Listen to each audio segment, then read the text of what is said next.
여러분 상상해 보세요. 내일 아침 눈을 떴는데 스마트폰 알람이 울리지 않습니다. 이상하다 싶어 TV를 켰는데 국가 부도 사태 선언이라는 뉴스 속보가 흘러나오죠. 믿기지 않아서 은행 앱을 켜보지만 접속 대기 인원만 50만 명이고 송금 버튼은 아예 먹통입니다. 집 밖으로 뛰쳐나가 보니 ATM 앞에는 이미 수백 미터 줄이 늘어서 있고 사람들의 비명 소리가 뒤섞여 아수라장이 되어 있죠.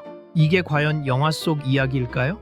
아니면 먼 나라 남미의 이야기일까요? 오늘 제가 하려는 이야기는 바로 여러분의 내일이 될 수도 있는 아주 서늘한 현실입니다. 여러분은 미래를 예측할 수 있다고 믿으시나요? 아침 출근길에 하늘을 봤는데 먹구름이 시커멓게 껴있다면 어떨까요?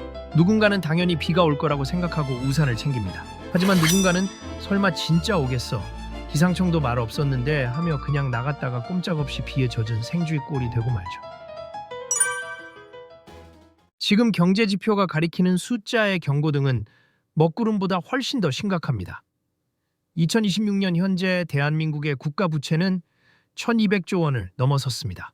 여기에 가계부채는 1900조 원에 육박하고 청년 실업률은 공식 통계로만 7%가 넘어가고 있죠. 이게 도대체 무슨 의미일까요? 숫자로만 들으니까 감이 잘 안 오시나요? 20년 전 베네수엘라도 지금 우리랑 똑같았습니다. 아니 오히려 더 잘 나갔죠. 당시 베네수엘라는 남미에서 가장 부유한 나라였거든요. 석유 매장량 세계 1위의 1인당 GDP가 칠레보다 높았습니다. 사람들은 자신만만했죠. 우리나라는 석유가 나오는데 망할 리가 없어. 복지가 이렇게 좋은데 무슨 걱정이야 라면서요. 그런데 불과 10년 만에 어떻게 됐나요? 770만 명이 나라를 버리고 떠났습니다.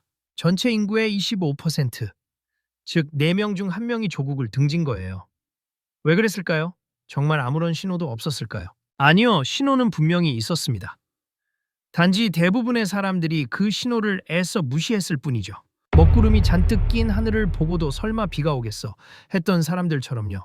오늘은 그 지옥 같던 베네수엘라 탈출 러시 속에서 살아남은 사람들은 대체 무엇을 어떻게 준비했는지 그 치열하고도 은밀한 생존의 기록을 파헤쳐 보려 합니다.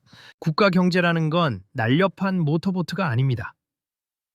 한번 움직이면 절대 멈출 수 없는 거대한 타이타닉호와 같아요. 눈앞에 빙하가 보였을 때 키를 꺾으면 이미 늦은 겁니다.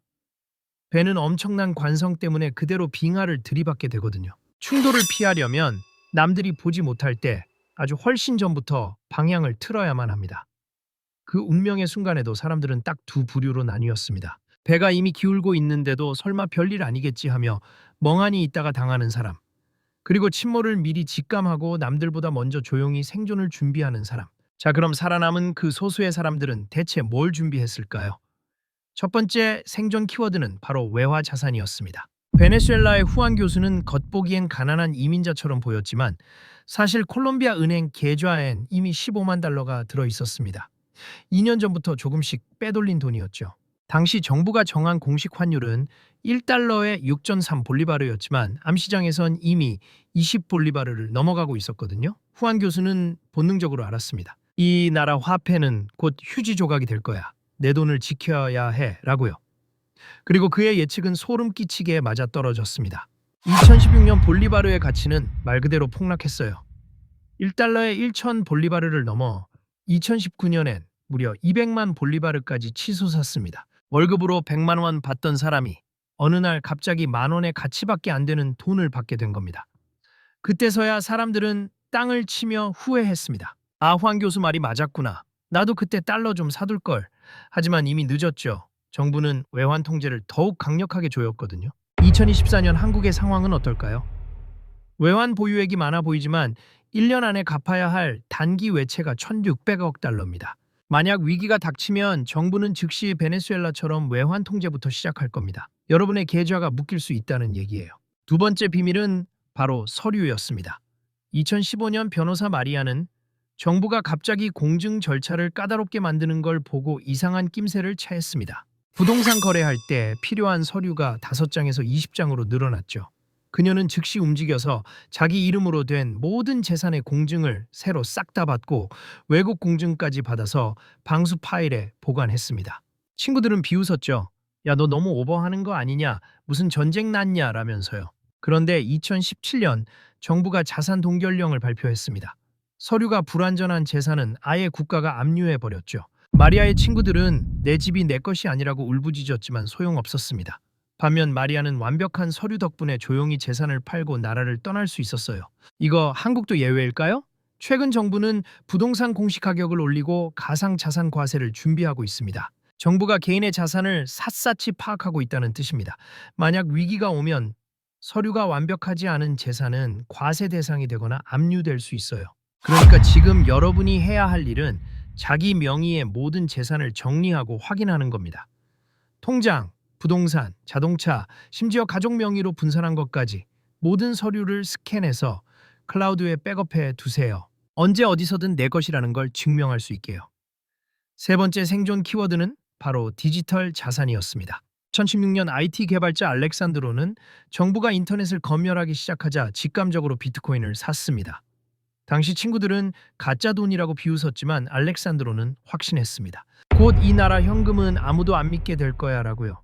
그리고 2019년 정말로 현금이 사라졌습니다. 빵 하나 사는데 지폐 뭉치를 리어카에 싣고 다녀야 했죠.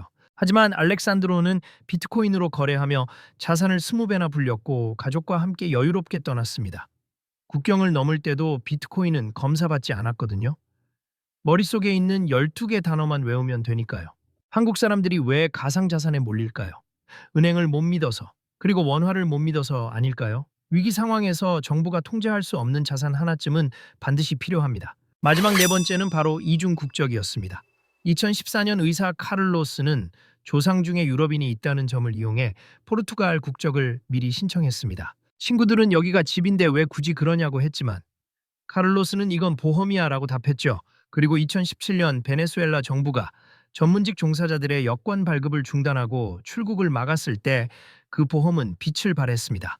다른 사람들은 미립국을 하다 목숨을 잃었지만 카를로스는 포르투갈 여권으로 당당히 공항을 빠져나갔습니다. 한국은 이중 국적이 어렵지만 투자 이민이라는 방법이 있습니다. 포르투갈이나 그리스 같은 나라들은 서울 전셋값 정도면 영주권을 줍니다. 이게 비싸 보이나요? 위기 상황에서 가족의 목숨을 구할 수 있는 프리패스 티켓이라고 생각하면 결코 비싼 게 아닙니다. 저는 이 이야기들을 준비하면서 계속 제 자신에게 한 가지 질문을 던졌습니다. 한국도 정말 이렇게 될까? 솔직히 저도 모릅니다. 하지만 한 가지는 확실해요. 먹구름이 보이는데 우산을 안 챙기면 비를 맞는다는 겁니다. 베네수엘라도 처음엔 괜찮았습니다. 하지만 정부가 돈을 마구 찍어내고 부채가 눈덩이처럼 쌓이면서 어느 순간 통제가 안 되는 지점을 넘어섰죠. 한국의 국가 부채는 지금도 매년 100조 원씩 늘고 있습니다. 가계부채는 사상 최대치고요.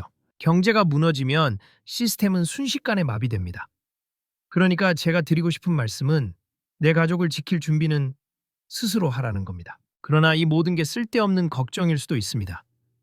한국이 계속 승승장구할 수도 있어요. 그럼 뭐 어때요? 달러 저축은 든든한 노후 자금이 되고 서류 정리는 깔끔한 상속 계획이 되며 해외 경험은 멋진 추억이 되잖아요. 손해볼 게 전혀 없습니다. 여러분이 10년 후 준비하길 잘했어 라고 말할 수 있기를 바랍니다. 감사합니다.